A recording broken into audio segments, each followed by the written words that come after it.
Olá, meus futuros mestres e mestras. O meu nome é Ida Giovana, sou pesquisadora e mestranda em Direito pela UNB. Eu sou o Gustavo Assis, eu sou mestre em Direito pela UNB, eu sou mentor acadêmico e o criador do GPS da aprovação do mestrado. Nós estamos aqui em mais um Mestrando Cast, e esse é o podcast que vai te ensinar tudo o que é necessário saber para ser aprovado no mestrado. E o tema do nosso episódio de hoje é: quanto tempo eu preciso me dedicar para conseguir a minha aprovação no mestrado? Gustavo, fala para a gente. É preciso muito tempo para poder ser aprovado em um mestrado? Quanto tempo eu preciso me dedicar para conseguir ser aprovado? Fala para a gente. Ida, mais uma vez, é um prazer estar aqui, mais uma edição do Mestrando Cast. Para mim é sempre uma honra. E, primeiramente, antes de responder a sua pergunta, eu queria fazer o convite para o pessoal que está aqui nos assistindo, em mais uma edição, para que elas se inscrevam, no nosso canal, para que mandem dúvidas, sugestões de temas, para que a gente tenha essa interação, com o pessoal. E assim a gente consegue sempre estar trazendo mais conteúdos para o pessoal. E um segundo convite que eu quero fazer é um quadro que eu tenho no Instagram, que se chama Projeto Rumo ao Mestrado, onde eu entro ao vivo tirando dúvidas, sobre a preparação para o mestrado, de candidatos. Então, se alguma pessoa que tá aqui nos assistindo tiver o interesse em participar do Projeto Rumo ao Mestrado, vai ter um link na descrição do vídeo para a pessoa clicar e se cadastrar para que a gente possa estar conversando e agendando a participação dessa pessoa, desse candidato, desse futuro mestre, no nosso projeto Rumo ao Mestrado. Então, são esses dois convites. Se inscrevam no canal, pessoal, mandem as dúvidas, sugestões, porque é muito importante para nós. E o segundo convite é o convite do projeto Rumo ao Mestrado, que é um quadro muito, muito, muito bacana. Então, bora lá, Ida. Respondendo a sua pergunta, quanto tempo que uma pessoa precisa se dedicar para conseguir a aprovação? E essa é uma pergunta muito interessante, Ida, porque foi algo que eu venho refletindo durante já um tempo. Na verdade, desde quando eu fui aprovado, desde quando eu comecei a falar sobre preparação para seleções de mestrado, e desde quando eu comecei a orientar, de fato, pessoas por processos seletivos, eu venho aperfeiçoando, a minha resposta para essa questão. Muitas pessoas têm justamente essa dúvida, quanto tempo que eu preciso me preparar? E essa é uma questão um tanto quanto subjetiva, para a gente poder abordar, porque ela vai depender. Por quê, Ida, que vai depender? Porque cada pessoa, e aqui eu não estou tentando dar uma resposta evasiva, mas porque cada pessoa tem um ponto de partida. Tem algumas pessoas que já tiveram contato, por exemplo, com pesquisa durante a graduação. Então, são pessoas que, teoricamente, têm um amadurecimento acadêmico, científico maior do que aquelas que passaram pela graduação e não tiveram contato.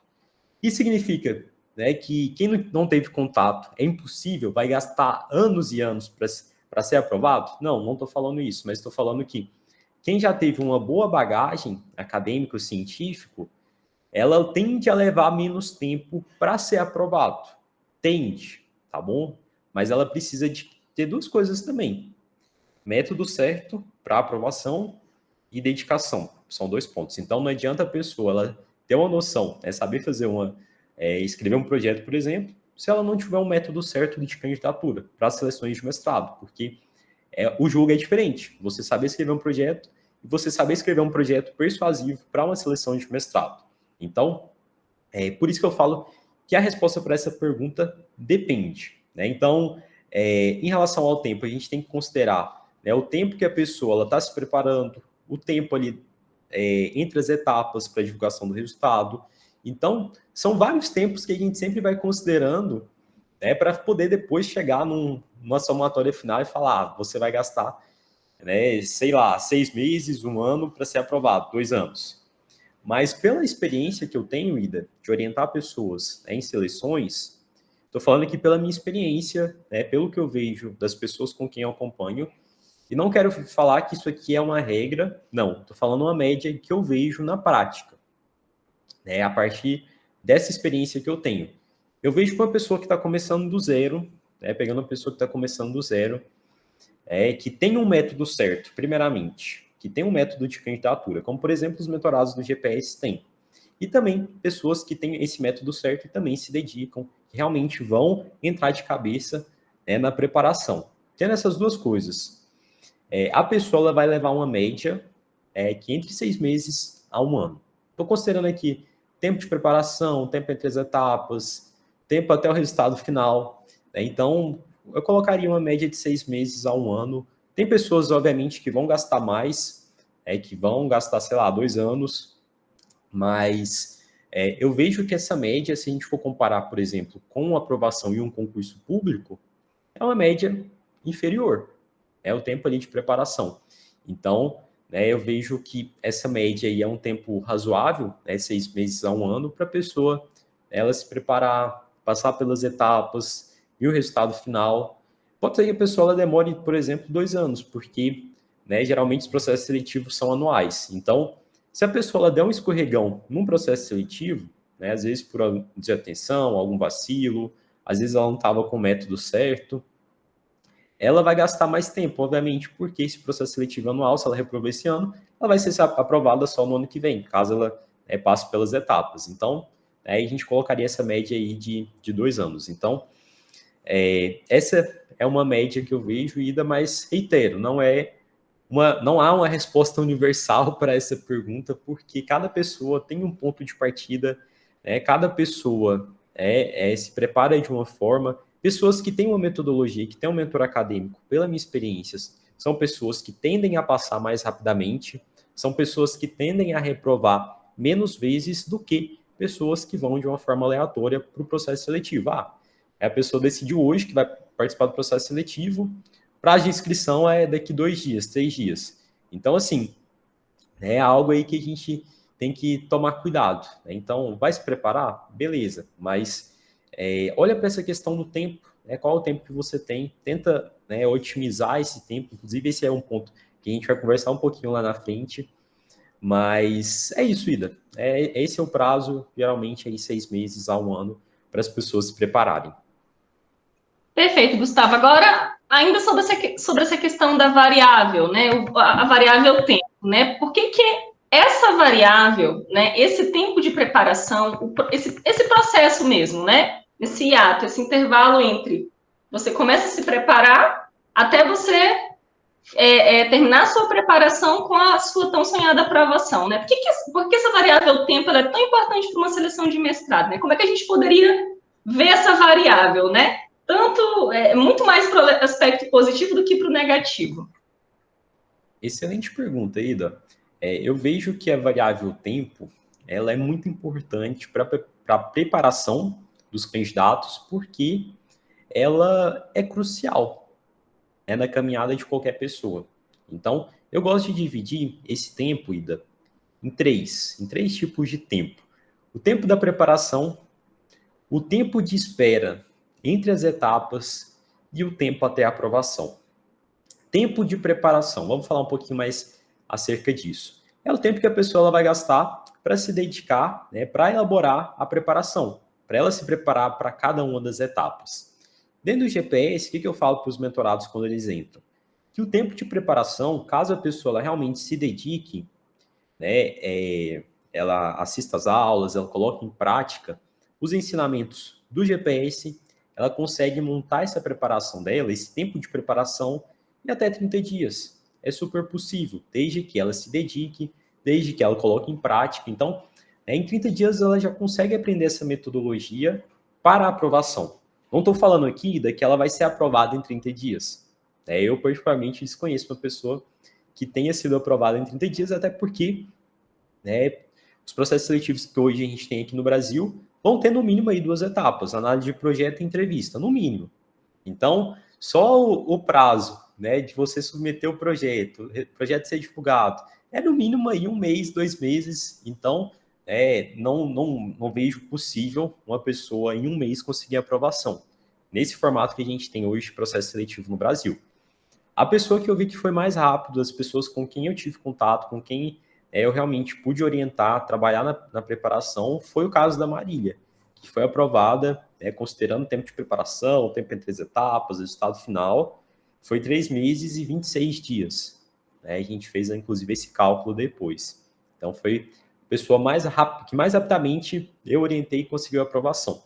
né? Mas não vejam a Marília como a regra, né? Mas sim como exceção, porque os processos seletivos geralmente eles vão demorar, né? Só o tempo que a pessoa participa ali dos processos seletivos, uns 6 meses. Foi o tempo que eu gastei, né, participando dos processos seletivos, foram 6 meses.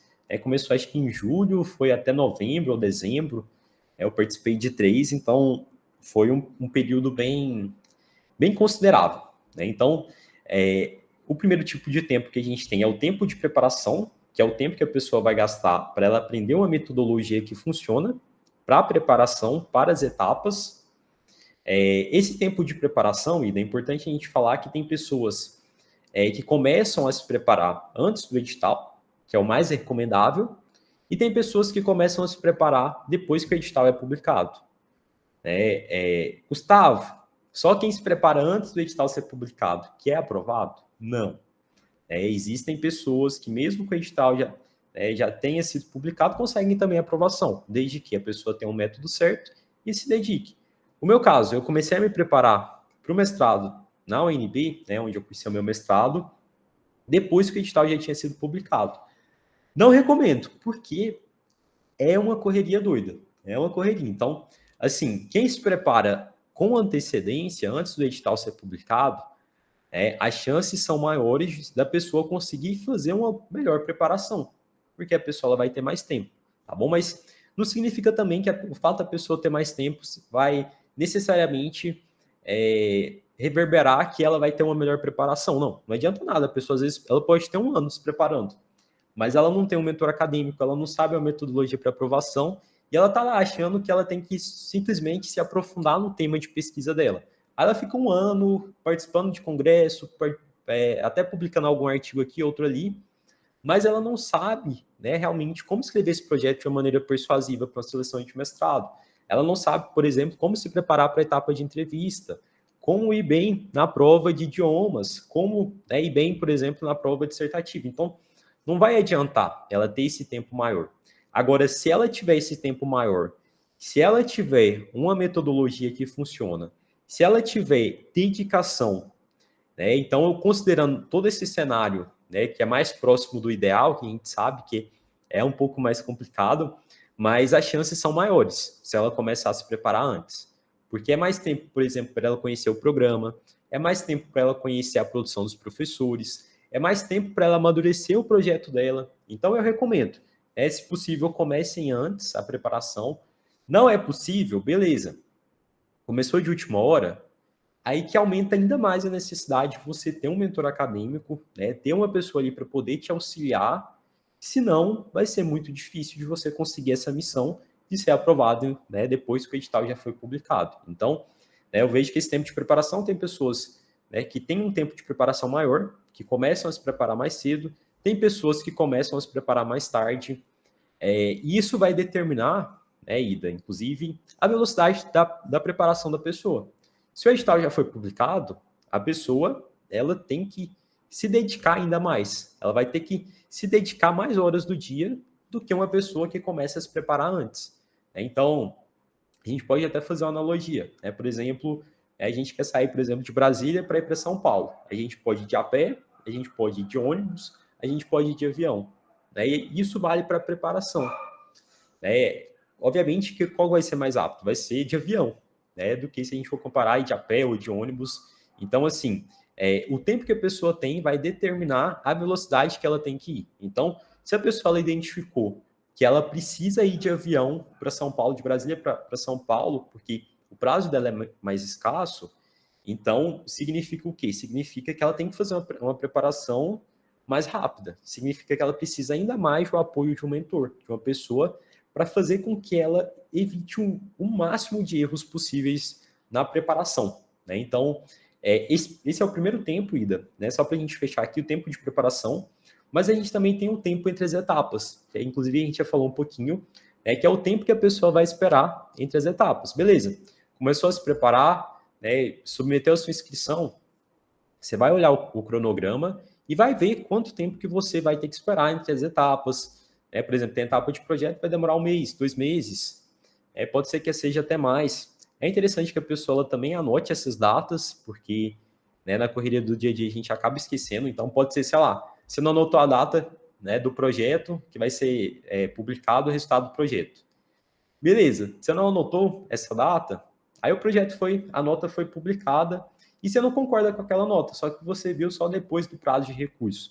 E o prazo de recurso ele é muito curto, pessoal, é geralmente ali 24 horas, então anotem essas datas para quê? Para que vocês não agendem compromissos nessas datas e também para que, né, no dia que está lá previsto para a divulgação do resultado do projeto, você vai entrar no site. Toda hora vai entrar, vai verificar, porque se você vê que, né, encontrar alguma incongruência, sei lá, o seu projeto foi reprovado sem justificativa nenhuma, você entra com recurso. Né? Então, tem esse tempo de espera entre as etapas, né, que também é crucial, que é muito importante para as pessoas considerarem.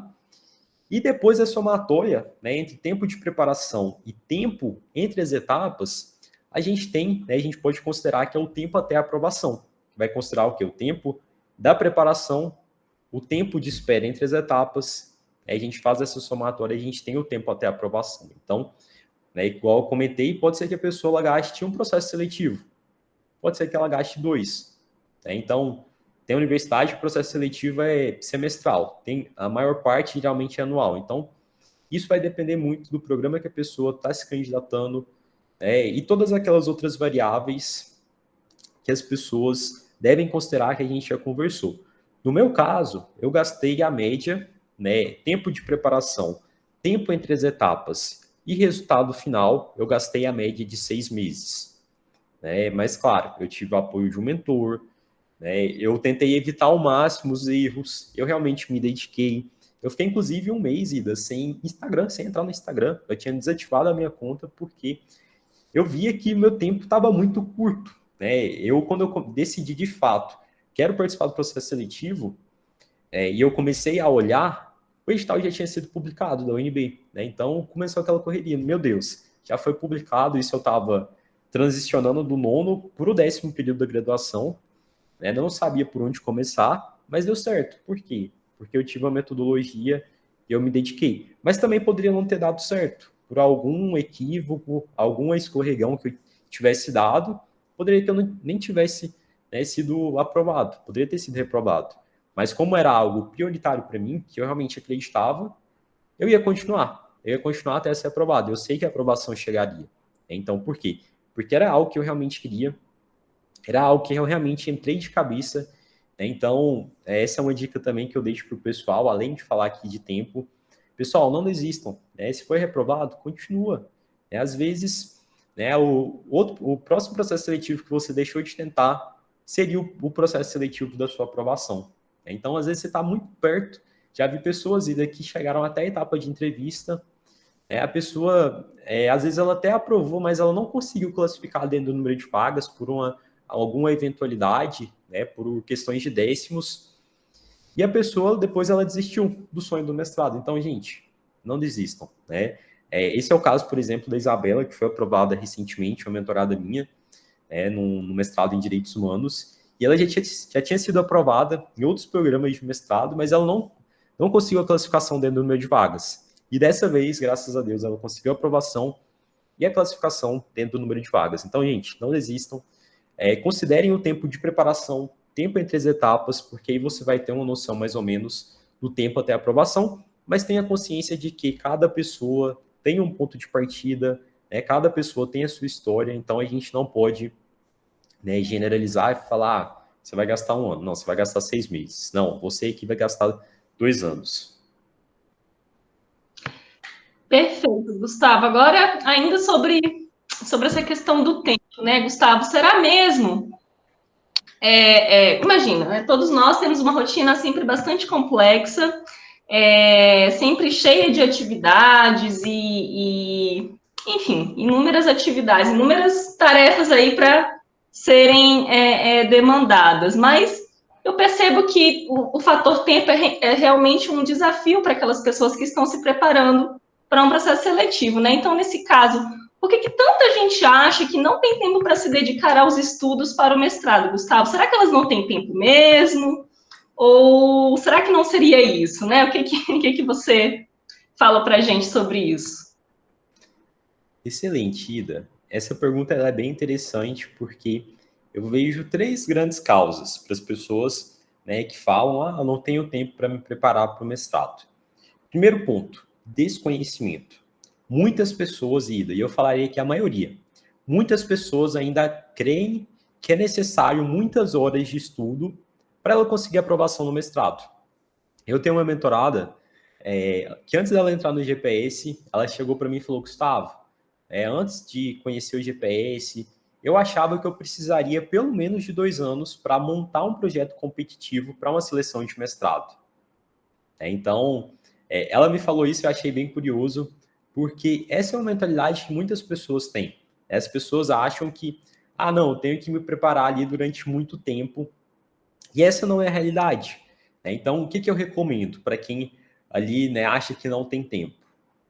Pessoal, busquem o apoio de uma mentoria, né, especialmente da UGPS. Né, eu tento sempre passar de uma maneira bem sistematizada para a pessoa justamente economizar tempo, para que a pessoa ela não tenha que ficar quebrando cabeça buscando informações de forma espalhada pela internet. Então, a mentoria ela vem justamente para auxiliar, para acelerar esse tempo da aprovação da pessoa, né, do candidato ali na seleção de mestrado. Então, eu vejo que a gente precisa muito bater nessa tecla do desconhecimento. Muitas pessoas acham que é necessário muitas horas de estudo, quanto na realidade a gente precisa de constância. O que eu sempre recomendo para quem entra lá no GPS? Se dedique pelo menos 30 minutos por dia.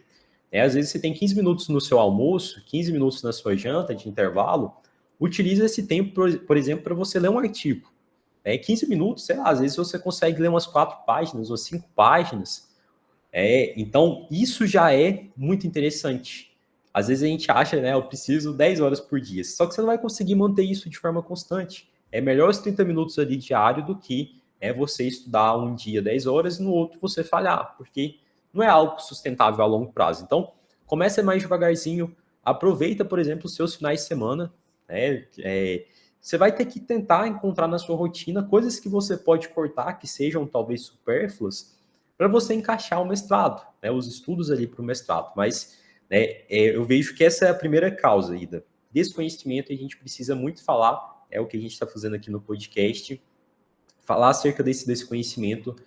Uma segunda coisa que eu vejo, né, um segundo fator que eu vejo, que as pessoas falam que não tem tempo, na realidade, é uma falta de gestão de prioridade. Às vezes o mestrado não é tão prioritário naquele momento para a vida da pessoa, e está tudo bem. Para ela ainda não é tão prioritário, porque, enfim, ela tem outros projetos, ela está tentando nesse momento uma ascensão profissional de uma outra maneira. Então, aquilo para ela naquele momento não faz sentido. Então, a pessoa fala assim, mestrado não, é bacana, mas agora não é... Não... E ela acaba usando isso, não tem tempo. Mas ela, porque naquele momento da vida dela não é tão prioritário. Se for tão prioritário o mestrado, o que ela vai fazer? Ela vai fazer um jeito ali daquilo encaixar. Ela vai tentar cortar algo. Eu sei que não é fácil, muitos têm família, têm filhos, o que faz com que as pessoas tenham um tempo ainda mais reduzido, mas se é algo prioritário, ela vai tentar encaixar, às vezes, de noite ali, estudar de madrugada. Eu sei que não é fácil, ou nos finais de semana, para fazer aquilo tentar, realmente para tentar fazer esse sonho caber dentro da rotina da pessoa. Então, esse é um outro ponto também. Eu vejo falta de prioridade. Às vezes não é tão prioritário naquele momento, tá tudo bem.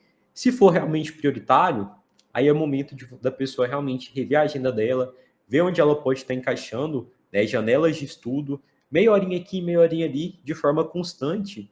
Isso a longo prazo faz toda a diferença. Foi o que eu fiz, por exemplo, quando eu estava escrevendo minha dissertação, os períodos curtos que eu tinha, eu sempre estava tentando ler uma coisa aqui, outra ali, tentando escrever, mesmo que fosse um parágrafo, e isso, a longo prazo, faz total diferença, Ida, faz muita diferença. E eu vejo que as pessoas, muitas vezes, negligenciam, não dão a devida atenção para esse ponto. E uma terceira causa das pessoas acharem, falarem, não tenho tempo. Na verdade, muitas vezes, a pessoa está com medo. Ela está com medo de tentar. Então, ela usa a falta de tempo, mas na realidade é o medo de tentar, o medo de se lançar ao desconhecido. Aquelas crenças de que o mestrado é para quem é muito inteligente, para quem é gênio. Eu já estou aqui, já estou afastado da vida acadêmica tem muitos anos, nunca fiz pesquisa, não venho de uma faculdade de renome, não sou fluente em um idioma estrangeiro. Uma série de crenças que a gente vê que são muito comuns, né? Então eu vejo que as pessoas muitas vezes têm medo de tentar e elas acabam usando esse argumento, não tenho tempo, né? Ela vê ali, né, vê ali que realmente, né, ela vê esses pontos, mas na realidade o que está por trás é a questão do medo. Então é outro ponto também que a gente precisa bater e falar que o mestrado ele pode ser sim acessível, né? Em tese é para ser acessível para todo mundo, né? E a gente tem pessoas hoje que fazem mestrado depois da aposentadoria, né? Acima da casa dos 60, tem pessoas que já vão fazer mais cedo, assim que terminam a graduação. Cada pessoa tem o seu momento, né? Não dá para falar, mestrado é coisa para gente nova. Não, mestrado é coisa para gente velha. Não, cada pessoa tem o seu momento, né? Hoje a gente tem cada vez mais pessoas, né, na terceira idade fazendo mestrado e tá tudo bem, é super natural. Né? Então não tem essa historinha, tô muito novo, tô muito velho, né? Cada pessoa tem o seu tempo. Maravilha, Gustavo. Agora, acho que uma coisa muito interessante, né? Inclusive, essa próxima pergunta, eu acho que ela vai ligar bastante com o próprio perfil dos mentorandos ou mentorados do GPS, né, Gustavo? Porque a grande maioria são pessoas que trabalham, né? Tem uma rotina Sim, bastante com puxada de certeza. trabalho. A grande maioria mesmo, né, Gustavo? Então, qual dica você dá? Pessoa que tem um tempo muito escasso, né, que trabalha o dia inteiro, tem uma rotina realmente muito puxada, muito cansativa, mas que mesmo assim tem esse sonho, tem esse desejo aí de prestar um processo seletivo para o mestrado. Ida, para quem realmente tem um tempo muito escasso, mas que tem o sonho de fazer um mestrado, o que eu recomendo? Fortemente, que a pessoa ela tenha uma boa gestão de tempo. Se ela tiver uma boa gestão de tempo, ela vai ter menos estresse, ela vai ter menos surpresas durante a preparação, ela vai conseguir executar mais, ela vai conseguir ler mais artigos, ela vai, enfim, ter menos retrabalho, né? Ela vai ter mais tempo livre, por exemplo, ela vai ter menos esforço, né? Ela vai ter realmente mais tempo ali para se importar com o que realmente importa. Então, eu vejo que se a pessoa ela tem uma boa gestão de tempo, ela consegue ter todos esses pontos, né? Ela vai se estressar menos, vai ter menos surpresa na preparação, né? Pode ser que ela consiga executar, né, tarefas com mais agilidade. Então, o que eu recomendo demais? Que a pessoa ela tenha uma boa gestão, que ela aprenda a ter uma boa gestão de tempo. Né? Isso, a mentoria acadêmica pode proporcionar para a pessoa como gerir os estudos ali de uma maneira eficaz. Né? Por exemplo, dentro do GPS, a gente tem aulas sobre ciência da aprendizagem. Por exemplo, eu ensino técnicas lá para a pessoa ela conseguir ler um artigo e reter aquele conhecimento. Porque muitas pessoas, às vezes, pegam um artigo para ler de cabo a rabo, né, Ida? E passa, sei lá, 1, 2 dias a pessoa não lembra de mais nada. Por quê? Porque ela não fez um fichamento. Ela não sabe técnicas, né, de fichamento para poder reter aquele conhecimento, para que depois ela possa estar utilizando aquele fichamento, por exemplo, para escrever um projeto de pesquisa. Então, se ela lê um trabalho aqui hoje, né, e daqui 7 dias ela já não lembra mais nada, e aquele trabalho ele é importante, né, às vezes pode ser a bibliografia indicada no edital para a prova dissertativa. Aí ela vai ter um retrabalho, porque ela não teve eficiência nos estudos. Então, tenha uma boa gestão de tempo, tenha uma boa gestão nos seus estudos, vai ser fundamental para que as pessoas, né, principalmente para quem tem muito pouco tempo, consiga montar uma boa preparação para o mestrado. Perfeito, Gustavo. Agora, então, cita pra gente, né, alguns exemplos de pessoas que você conhece que conseguiram gerir um pouco tempo para uma seleção de mestrado. Ida, eu vou falar o meu caso pessoal, né? Eu tinha um prazo ali muito apertado, eu estava terminando a graduação, então, né, tinha as minhas atribuições ali da reta final da graduação para terminar, né? Então, assim, não era um tempo, né, não tinha todo o tempo do mundo. Como eu havia comentado, me preparei de última hora, depois que o edital já tinha sido publicado, o projeto teve que ser feito ali, né, em um curto espaço de tempo, em menos de um mês, em uma média ali de uns 15 dias, e deu certo, porque eu tive gestão desse tempo, né, eu tive um mentor. É o caso, por exemplo, da Caroline também, que tinha um tempo ainda mais escasso do que o meu, porque quando ela se preparou, ela hoje é advogada, é professora, então o tempo que ela teve para escrever o projeto dela foi em 2 finais de semana. Eu ainda tive muito tempo, né? Escrevi ali na média de uns 15 dias. Ela teve 2 finais de semana e ela conseguiu escrever, conseguiu aprovação. Tem o caso, por exemplo, também da Priscila, né? O trabalho dela é super puxado, super desgastante. E ainda assim ela conseguiu escrever o projeto dela, não me lembro exatamente quantos dias ela gastou, mas também escreveu, também participou, né? Faz as disciplinas no período da noite, porque o trabalho dela é durante o dia, então ela está no mestrado profissional que tem aulas ali mais no período da noite, que faz com que ela consiga conciliar. Às vezes as pessoas acham que não dá, mas dá sim. Inclusive, já estou adiantando aqui, é um outro ponto que a gente vai conversar lá na frente, mas existem exemplos de diferentes pessoas que mesmo ali com uma disponibilidade de tempo curta conseguiram a aprovação. É super possível. E antes de voltar a palavra, Ida, eu queria reiterar aqui o convite para o pessoal para se inscreverem no canal, mandarem as dúvidas, sugestões. Se a pessoa se inscreve no canal, ela sempre vai estar sendo notificada dos nossos próximos podcasts. E também mandando as dúvidas, mandando sugestões, a gente vai estar interagindo e trazendo cada vez mais conteúdos de qualidade para o pessoal poder aproveitar. E outra coisa que eu quero lembrar também é que eu tenho um quadro no Instagram que se chama Projeto Rumo ao Mestrado, e nesse quadro eu dou mentorias de forma gratuita para as pessoas que têm interesse. Né? Então, se a pessoa que estiver aqui nos assistindo, futuro aprovado, tiver interesse em ter uma mentoria comigo ao vivo lá no Instagram, eu faço lives toda terça-feira às 20 horas, então estão super convidados. Para você participar, vai ter um link na descrição aqui do vídeo que vai te redirecionar para uma página para a gente poder, para eu poder pegar os seus dados e para a gente poder estar agendando a sua mentoria de forma gratuita. Então, fica o convite aí. Né? A gente tem esse projeto que é bem bacana e tem auxiliado diferentes pessoas. Então, vamos para a próxima pergunta. Gustavo, eu me sinto até muito ilustrada aqui nessa próxima pergunta, porque, nós estamos falando aqui, né, até aqui nesse momento, sobre a questão do tempo, o tempo mais voltado para a preparação para o mestrado, e só que antes da pessoa, de fato, entrar no programa, Gustavo, mais uma dúvida, né, que surge com frequência pelos candidatos, que será que é possível conciliar o mestrado com o trabalho? E uma pessoa que trabalha 40 horas, por exemplo, ainda assim consegue conciliar? É exatamente a minha realidade diária. Excelente pergunta, Ida. Então, assim, né, nem precisa responder, gente. Vou dar o próprio exemplo da Ida, que tem essa atribuição de conciliar as 40 horas ainda com outro trabalho, né, o trabalho do mestrado. Eu poderia citar diferentes pessoas, citar o meu exemplo, citar exemplo de mentorados, Claudinei, Priscila, enfim, diferentes pessoas que eu já pude orientar que realmente trabalhavam o dia todo e ainda assim conseguiram conciliar o mestrado. Não vou falar que é fácil, que é molezinha, que é de boa, não é. Mas que realmente o mestrado é algo prioritário. É um tempo que você tem que pensar, né? Vai valer a pena? Vai compensar para ti? Se compensar, vai em frente.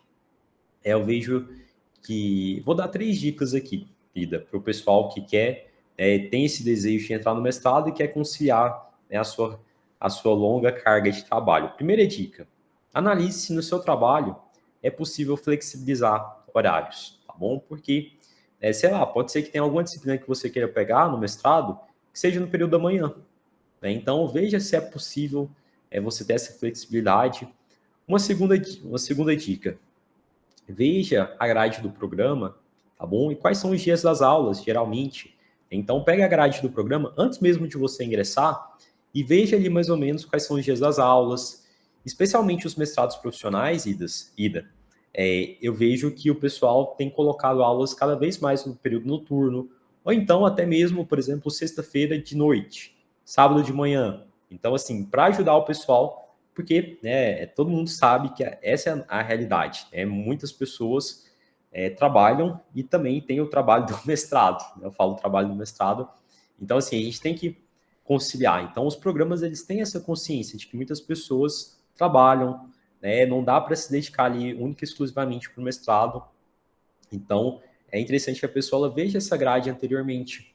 Uma outra possibilidade que a gente pode falar para o pessoal, é possível pegar disciplinas em outros programas. Você não precisa necessariamente cumprir todas as disciplinas no seu programa.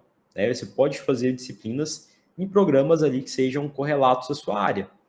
Pode ser que tenha uma disciplina em outro programa que seja no período da noite.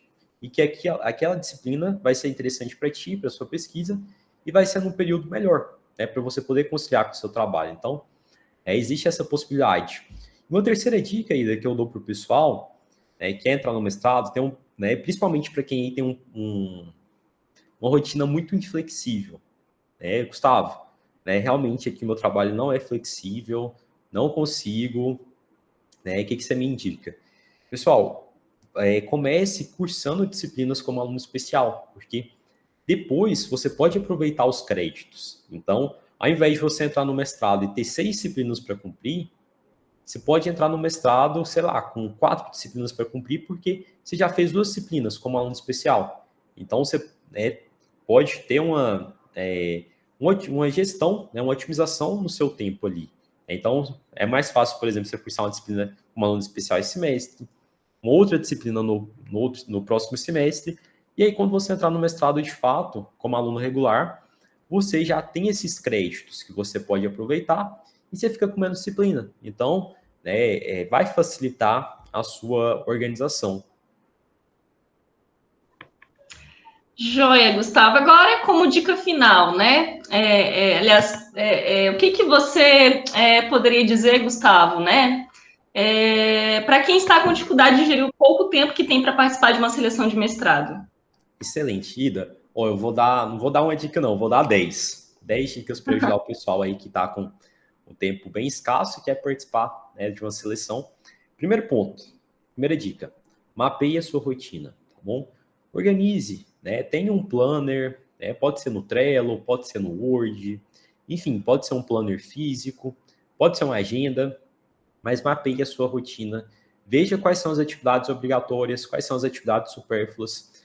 Segunda dica, Ida, defina metas e micrometas. Defina grandes metas e pequenas metas, né, que eu chamo de micrometas. Beleza, você tem a meta de passar no mestrado? É uma grande meta. Como é que você faz para fragmentar isso? Eu sei, por exemplo, que eu tenho que escrever o projeto. Mas beleza, para escrever o projeto, né, ainda está uma meta aí grande. Como é que você pode fragmentar? Eu sei que para primeiro escrever o projeto, eu tenho que conhecer o programa, tenho que ver a produção dos professores, e assim você pega aquela grande meta, e quando a gente pensa, preciso passar no mestrado, e a gente vê aquele tanto de etapa, né, ainda pode dar uma sensação de desespero. Então, por isso que é muito importante essas micrometas, para que você consiga, né, para que você não surte, para que você não fique com aquela sensação, nossa, é muita coisa. Então, faça as pequenas metas para que você consiga atingir a sua grande meta, tá bom? Eu gosto muito, Ida, de utilizar os pomodoros de forma diária, tanto para o trabalho quanto para a escrita. Então, eu coloco ciclos de 25 minutos, né, eu até marco no relógio, para me focar com muita intensidade naquela determinada atividade. Depois que deu o sinal ali do relógio, eu paro, descanso 5 minutos e depois eu volto, porque o nosso cérebro, ele cansa de uma forma bem rápida, então a gente não consegue ficar focado durante muito tempo em uma determinada atividade. Então eu faço dessa forma, é uma forma de eu estar conseguindo executar as minhas micrometas através da técnica dos pomodoros, que é bem interessante. Terceira dica que eu dou, pessoal, liste quais são as suas prioridades no processo seletivo. Veja quanto tempo que você tem para poder participar. Você tem mais tempo, tem menos tempo? Quais são as prioridades? Quais são, né, as etapas principais que você precisa dar uma ênfase maior, tá bom? Então, essa é uma terceira dica que eu dou para o pessoal. Uma quarta dica, tenha um local de estudos adequado, né? Não, que seja um espaço, por exemplo, mais minimalista, que não esteja aquela bagunça, porque senão o seu cérebro vai ficar cansado. Se você estiver estudando e tiver um monte de bagunça ao seu redor, você vai ficar cansado. Então, tenha um espaço adequado para você estudar, que não tenha barulho, se possível. Uma quinta dica, Ida. Esqueça o celular e e-mail quando você estiver estudando. Bloqueia. Depois que você fez seu primeiro Pomodoro, aí beleza, você dá uma olhada lá no celular, mais 5 minutinhos no máximo. Depois você volta. Mas não fica com o celular, porque senão você vai perder tempo. E geralmente o celular e e-mail são grandes sabotadores. Sexta dica, saiba dizer não. E você vai precisar saber dizer não. Eu sei que é muito difícil, principalmente para aquelas pessoas que a gente mais ama, mas vai chegar esse momento que você vai precisar, né, dizer não para algumas atividades que você não vai conseguir cumprir. Porque senão você vai estar trocando o tempo que você poderia estar se preparando para fazer uma outra atividade que nem é tão prioritária, tá bom? Não estou falando aqui para trocar algo que seja muito prioritário na sua vida, né, na sua relação familiar, né, sua relação, né, com o seu cônjuge. Não estou falando disso, mas estou falando que, às vezes, questões pequenas, né, que dá para você, né, que você não tem tanta necessidade, você poderia estar trocando essa atividade supérflua para se dedicar para o mestrado. Então, é importante saber dizer não. 7ª dica, Ida, não olhe para a grama do vizinho, porque sempre vai ser mais verde. Se você ficar pensando nos seus concorrentes, não resolve. Você não sabe qual o estágio do seu concorrente, né? Você não sabe como que ele se preparou, mesmo que você saiba quem é o seu concorrente, que ele tem um currículo lá, né, às vezes que é até melhor que o seu, tem atividades, mas isso não significa que ele está mais bem preparado que ti. Né? Então, não fique olhando para o lado, foque na sua preparação. 8ª dica, Ida, estude aquilo que você goste, porque durante o mestrado são 2 anos. Então, se você estuda aquilo que você gosta, as chances são de que você vai precisar de menos tempo, por exemplo, para aprender aquele conteúdo. Então, você vai ganhar tempo também. 9ª dica, descanse. Eu sei que essa é um pouco difícil, mas às vezes quando a gente está muito fadigado, é muito difícil a gente conseguir aprender um novo assunto. Então, né, se você vê que você está muito fadigado, que não está entrando mais nada na sua mente, não tem por que você ficar amassando barro ali. Descansa, dorme mais cedo um pouco, para você poder descansar. E a 10ª dica que eu dou para quem está com tempo muito curto também, que eu acho que é uma das mais importantes, tenha um mentor acadêmico, tenha uma metodologia para aprovação.